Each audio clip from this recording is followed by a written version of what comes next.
आप सबों को यीशु के मीठे और पवित्र नाम में जय यीशु। मुंतजिर कार्यक्रम जो कि आगमन का स्पेशल कार्यक्रम है, इसमें आप सबों का हार्दिक स्वागत करती हूँ। आगमन के इस पवित्र समय में हम सब प्रभु यीशु के आगमन की तैयारी कर रहे हैं। हम हर दिन मुंतजिर कार्यक्रम में प्रभु का वचन सुनने और आत्मिक उन्नति के लिए एकत्रित होते हैं। आज के संदेश को सुनने से पहले मैं आप सभी से निवेदन करती हूँ कि यदि आज के वचन से आपको कोई भी प्रेरणा, सीख, वचन या आत्मिक स्पर्श मिलता है तो कमेंट बॉक्स में अपनी गवाही, अपनी प्रेरणा या अपना अनुभव जरूर हमसे शेयर करें। आपकी आत्मिक बढ़ोतरी देखकर हमें अत्यंत आनंद मिलता है। आपकी गवाही किसी और के लिए भी आशीष का कारण बन सकती है। प्यारे मित्रों, आज का जो विषय हमने लिया है वह है परिवार के उद्धार के लिए प्रभु ने आपको चुना है।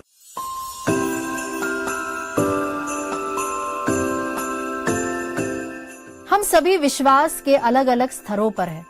यहाँ तक कि आप में से कुछ ऐसे भी होंगे जो गैर क्रिस्तीय हैं, लेकिन परिवार के अन्य सदस्य शायद अभी तक यीशु को नहीं मानते, या कुछ ऐसे भी होंगे जो अभी तक विश्वास में नहीं आए हैं। आप में से कुछ ऐसे होंगे जो रो रो कर प्रार्थना करते हैं, उपवास करते हैं, तपस्या करते हैं और त्याग भी करते हैं। कई बार आपकी प्रार्थना सुनी जाने में देर लगती होगी।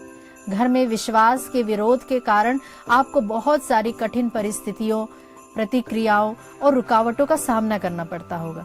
शायद आपको प्रार्थना करने तक नहीं दिया जाता होगा। यदि आप उनमें से हैं, तो आज मैं आपके लिए बड़े ही आनंद का संदेश लेकर आई हूँ। एक बार जब पौलुस प्रचार कर रहा था तब उसका बहुत विरोध हुआ। इतना विरोध हुआ कि उसे बंदीगृह में डाल दिया गया। क्यों? क्योंकि एक लड़की जिसके अंदर दुष्ट आत्मा थी और जो भविष्य बताकर लोगों को भ्रमित करती थी, उसके मालिकों के लिए कमाई का साधन थी वो। जब पौलुस ने उस दुष्ट आत्मा को निकाल दिया तो उस लड़की के मालिक बहुत क्रोधित हो गए थे, क्योंकि उनका व्यवसाय बंद हो गया था। इसके कारण पौलुस को न केवल जेल में डाला गया बल्कि उसे दंडित भी किया गया। फिर हम देखते हैं कि पौलुस और सिलास को जेल में डाल दिया जाता है।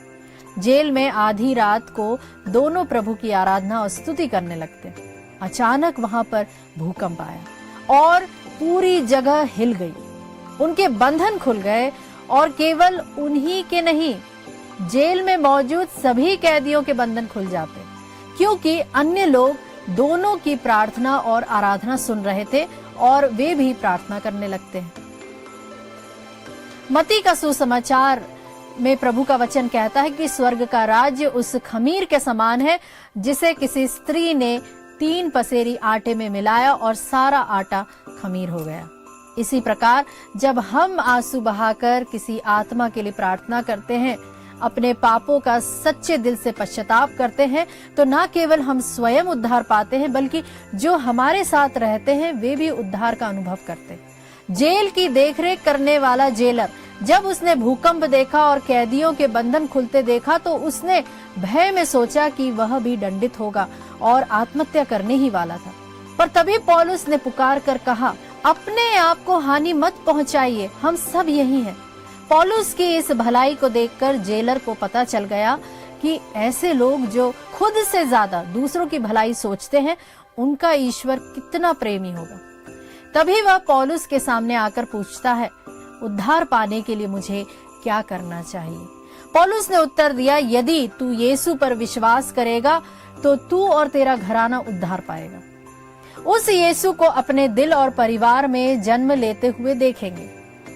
हम में से कई लोग चाहते हैं कि हमारे परिवार के सदस्य भी वही उद्धार को अनुभव करें जो हमने किया है। हमारे पास प्रतिदिन ऐसे कई संदेश और कॉल आते हैं जहां लोग अपने आत्मिक उन्नति और परिवार के परिवर्तन के लिए प्रार्थना करवाते हैं। यदि हम चाहते हैं कि हमारा परिवार बचाया जाए तो वे तभी विश्वास में आएंगे जब हम स्वयं एक सच्ची गवाही भरा हुआ जीवन जिएंगे। ईश्वर ने सबसे पहले उद्धार की इच्छा का बीज आप में डाला है, क्योंकि वह चाहता है कि आप अपने परिवार के उद्धार का माध्यम बने। मीका नबी और प्रेरित चरित्र में लिखा है, अंतिम दिनों में मैं अपना आत्मा सब प्राणियों पर उंडेलूंगा। तुम्हारे पुत्र पुत्रियां भविष्यवाणी करेंगे, तुम्हारे जवान दर्शन देखेंगे, तुम्हारे बूढ़े लोग स्वप्न देखेंगे। मैं अपने दास दासियों पर भी अपनी आत्मा उंडेलूंगा और वे भविष्यवाणी करेंगे। इससे स्पष्ट है कि ईश्वर चाहता है कि हर एक जन उद्धार पाए। प्यारे मित्रों, हम उस उद्धार का माध्यम कैसे बन सकते हैं? हमारे जीवन में यीशु का स्वभाव झलकना चाहिए। मूसा को ही ले लीजिए। जब इजरायली लोगों ने सोने का बछड़ा बनाकर उसकी उपासना की और ईश्वर का क्रोध उन पर भड़क उठा, तब मूसा ने उनसे प्रेम रखते हुए प्रभु से कहा, यदि तू इन्हें क्षमा ना करे तो मेरा नाम भी जीवन की पुस्तक से मिटा दे। क्या हम इस आगमन काल में अपने परिवार के लिए ऐसे खड़े हो सकते हैं? रोने या दोष ढूंढने के बजाय उनकी ओर से प्रभु से हम पश्चाताप कर सकते हैं। प्रभु ऐसे भाईचारे के प्रेम को अवश्य प्रतिफल प्रदान करेगा। प्यारे मित्रों, उम्मीद करती हूँ आज के वचन ने आपको कहीं न कहीं से आध्यात्मिक रूप से उन्नति प्रदान की है।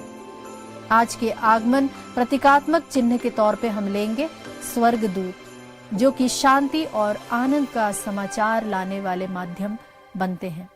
प्रभु का वचन सन लूकस का सुसमाचार अध्याय 2 पद संख्या 13 और 14 में कहता है, एकाएक उस स्वर्गदूत के साथ स्वर्गीय सेना का विशाल समूह दिखाई दिया, जो यह कहते हुए ईश्वर की स्तुति करता था, सर्वोच्च स्वर्ग में ईश्वर की महिमा प्रकट हो और पृथ्वी पर उसके कृपा पात्रों को शांति मिले। मेरे प्यारे भाई और बहनों, आशा करती हूँ आज का संदेश आपके लिए आशीष का कारण बना होगा।